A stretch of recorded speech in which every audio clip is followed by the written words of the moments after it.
देखिए, मैंने पहले जब ये चुनाव शुरू हुआ तभी हम लोगों ने कहा है कि चुनाव जनसुराज और भाजपा के बीच नहीं है। ये सम्राट सरकार भाजपा का संगठन और उसके सामने प्रशांत किशोर हैं, और प्रशांत किशोर की मदद से जनसुराज के लोग नहीं कर रहे हैं। प्रशांत किशोर के साथ पूरा हर वो व्यक्ति जो बिहार में बदलाव और बेहतरी चाहता है, वो चाहे किसी भी दल का हो, भाजपा का हो, जदयू का हो, राजद कांग्रेस का हो, लेफ्ट पार्टियों के हों, कई अन्य दलों के लोग भी बिल्कुल खुलकर हम लोग की मदद कर रहे हैं। तेज प्रताप जी का आपने नाम लिया, उन्होंने कल समर्थन की घोषणा की और कल रात में 1:30 बजे तेज प्रताप जी को अरेस्ट करके बेऊर जेल भेज दिया गया। ये दिखाता है कि कितना ये लोग डरे हुए हैं। भाई, कल प्रोटेस्ट हुआ, उसमें मुझे बताया गया, मुझे पूरी जानकारी नहीं है कि शायद तेज प्रताप जी भी उसमें गए थे। तो इतने बच्चे थे, उसमें एक आदमी को पकड़कर बेऊर जेल में भेजने का क्या मतलब है? किस धारा के अंतर्गत उनको गिरफ्तार किया गया है, क्यों किया गया है, ये पुलिस प्रशासन को बताना चाहिए।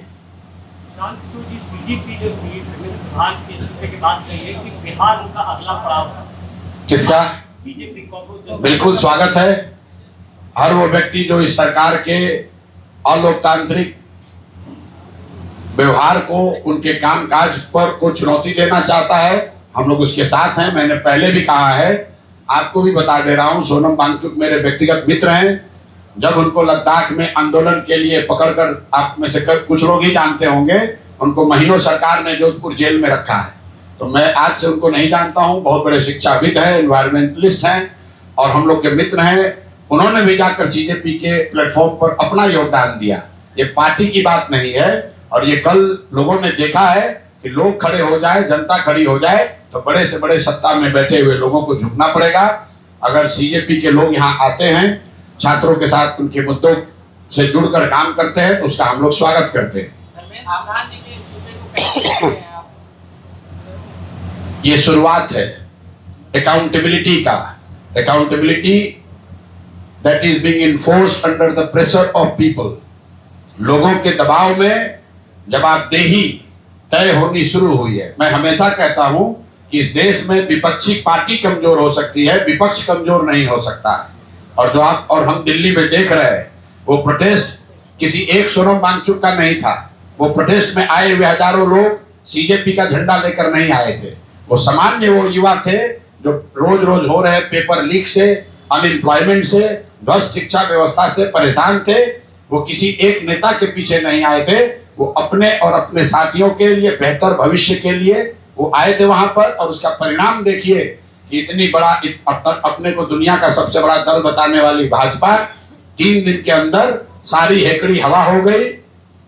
धर्मेंद्र प्रधान जी को जाना पड़ा, और सिर्फ जाना ही नहीं पड़ा है, आगे देखिए, ये अभी शुरुआत है, ये रुकने वाला नहीं है। आपने कहा कि जब डीएम से शिकायत की गई तो डीएम बहुत आश्चर्यचकित थे कि आखिर कैसे। डीएम से नहीं, डीएम ने तो कल गलती ही की है। डीएम ने कल ट्वीट किया है और ये अपना आदेश जारी किया है, जिसमें उन्होंने कहा है कि जीविका की महिलाएं, जीविका दीदी चुनाव में जागरूकता के लिए काम करेंगी।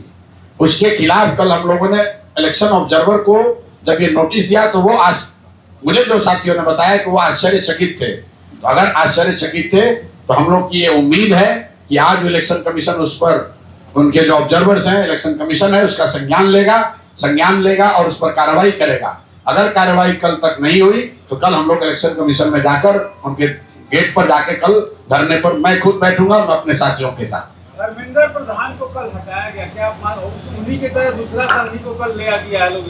मानते हैं कि शिक्षा में सुधार होगा? भैया, शिक्षा में सुधार तब तक नहीं होगा जब तक शिक्षा सरकार की प्राथमिकता का हिस्सा नहीं बनेगी। इस सरकार की प्राथमिकताओं में शिक्षा कभी रहा ही नहीं है। एक ही उनकी प्राथमिकता है कि जो शिक्षा व्यवस्था है उसमें संघ की विचारधारा से जुड़े हुए लोगों का प्रभुत्व बढ़े, उनकी भागीदारी बढ़े। तो वो एक अलग वैचारिक डिबेट है। लेकिन जो वहां पर शिक्षा मंत्री थे, उनके रहते हुए पेपर लीक हुआ है, छात्रों की मांग थी, उनको छोड़ना पड़ा है। अब जो नए साथी आए हैं, उनसे ये उम्मीद है कि जो छात्रों की अपेक्षा है, देश के लोगों की अपेक्षा है, उसके अनुरूप एक कदाचार रहित, जहां पेपर लीक न हो, नौकरियां न बिके, ऐसी शिक्षा व्यवस्था, ऐसी परीक्षा की व्यवस्था बनेगी। अब आगे क्या होता है वो देखना होगा, जब होगा उस पर टिप्पणी की जाएगी। कि आप बाकी पूरी जनता को आप बोल रहे हैं। संजय सरावगी अभी नए नए पार्टी के अध्यक्ष बने हैं और उनके लिए बेहतर यही होगा कि पहले भाजपा के संगठन को, उसके अलग अलग हिस्सों को, लोगों की आकांक्षाओं को समझे। दरभंगा में जीवन भर राजनीति किए हैं और उनकी छवि वहां पर क्या है वो लोगों को पता है। मैं उस पर टीका टिप्पणी नहीं करना चाहता हूं आज के संदर्भ में। तो संजय सरावगी जी नए नए अध्यक्ष बने हैं। कोई भी जिम्मेवारी जब आप लेते हैं तो थोड़ा समय लगता है समझने में। तो संजय सरावगी जी को अभी थोड़ा समय लगेगा। भाजपा के भी कार्यविधि को, उनके संगठन को, संगठन की इकाइयों को समझने में उनको समय लगेगा। यही संजय सरावगी आज से 1 महीना पहले आप लोगों को कह रहे थे कि कौन प्रशांत किशोर, हमारी लड़ाई तो राजद से है। और आज वही सरावगी साहब कह रहे हैं कि हम लोग बहरूपिया हैं, जनसुराज वाले पैसा खर्च कर रहे हैं। ये पहली बार हो रहा कि 30,000 करोड़ रुपया जिस पार्टी के अकाउंट में है वो पार्टी दूसरे को कह रही है कि लोग पैसे पर चुनाव लड़ रहे हैं। जो पार्टी अपना 6,000 वर्कर से यहाँ काम करा रही है, नेता अभिनेता सब इंक्लूडेड, वो दूसरे को कह रहे हैं कि भाई ये लोग बहुत वर्कर बुलाए। तो ये दिखाता है कि कितनी हताशा है।